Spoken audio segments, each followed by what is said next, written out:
Have you ever had someone say to you, don't let it bother you, whenever you express that somebody said something that bothers you? The thing is, you need to recognize, well, they need to recognize that our emotions are compulsory. And if they weren't compulsory, they wouldn't be genuine. For example, you could probably ask them, have you ever had someone you love die?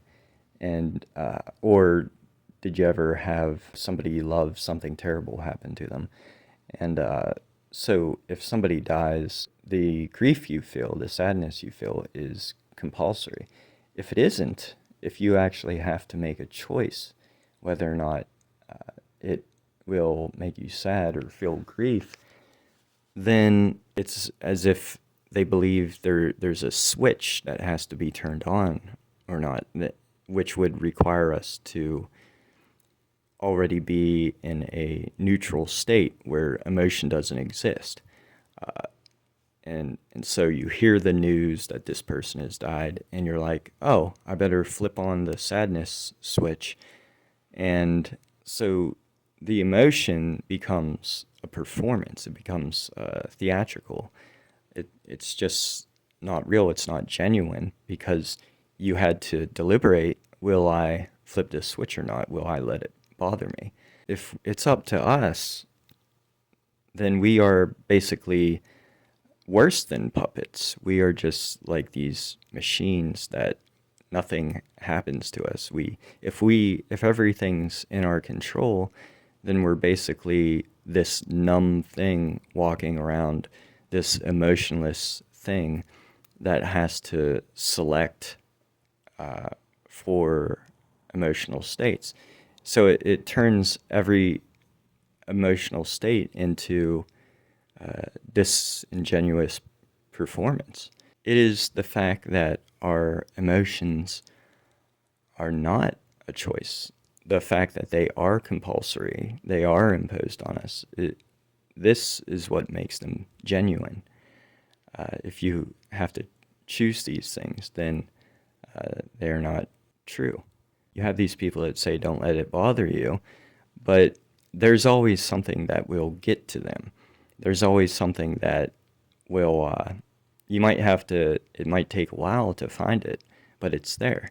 And if they are unbothered by most things, then it was their environment or experiences that made them that way, conditioned them to be that way. They were sculpted by biological things and events that happened to them that shaped them into that person that they are.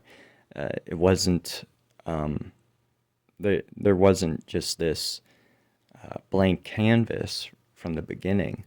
They kind of take their life experiences for granted, and they assume that everyone is like them at that level. But these people that say that nothing bothers them or don't let it bother you, there's always something. If you look for it, you will eventually find something that bothers them.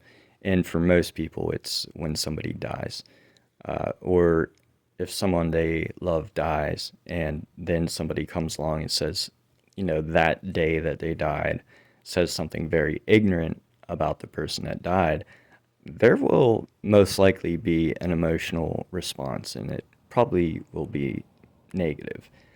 Another one is they're often bothered by other people being bothered. They'll get frustrated with other people that are bothered by things, easily bothered by things.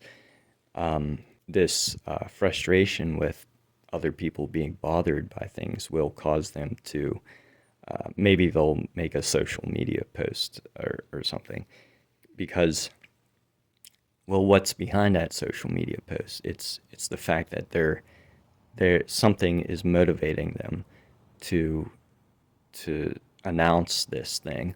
And what it is that they feel the need to, they're bothered by the fact that other people are not like them.